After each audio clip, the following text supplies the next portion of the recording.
No!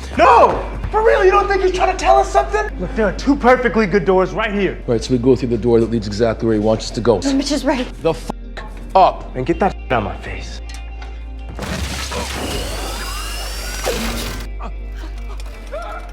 Oh my God! Help me! There's wires. There's something. There's a bunch of wires wrapped around his leg and around some pulleys. There's some kind of handle. Okay, how do we get the tape? Oh.